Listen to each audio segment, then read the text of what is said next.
He says, if you want to keep the game fast and action-paced, why limit Marathon to a set amount of time?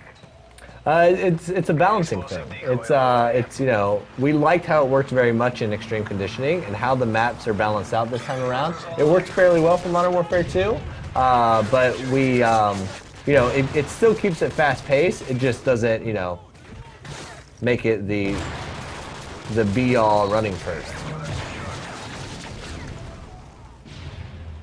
Requires you to have a bit more strategy, especially in things like capture the flag, where Marathon was fairly, you know, fairly powerful in capture the flag in Modern Warfare 2, where now it requires you to also have that speed, but also have you rely on fighting as well. Elcon, you're going to get a copy of Modern Warfare 3 for the platform of your choice.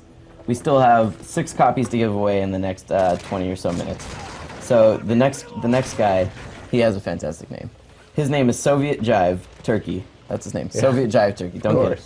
He says, what effect does the EMP grenade... Turkey's Jive you. He says, what effect does the EMP grenade have on kill streaks? Examples, deployable turrets, etc. Is it that it destroys them, or...? Yeah, it'll take them out. Okay, it doesn't just temporarily disable them. Right. Where, you know, flash and stun have, like, effects on them, where EMP is designed to disable them.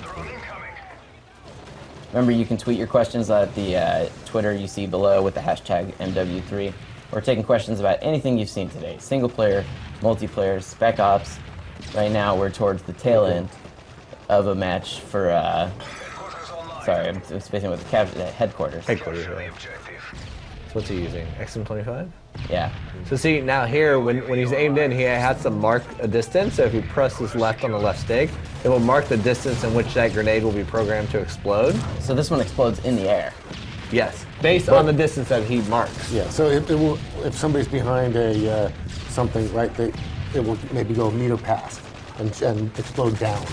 So it can basically render cover ineffective. Yes, absolutely. But you have to manually laze that distance in multiplayer.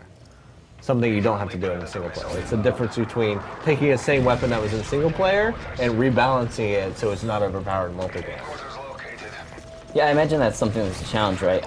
Are there many weapons that have been changed between multiplayer and single player? Because in single player, you maybe want the player to feel more empowered than you want them to. Well, they have to check them all. So, yeah, I'd say every weapon goes through a rebalancing when it comes to multiplayer, in terms of reload speed and weapon damage and all that stuff.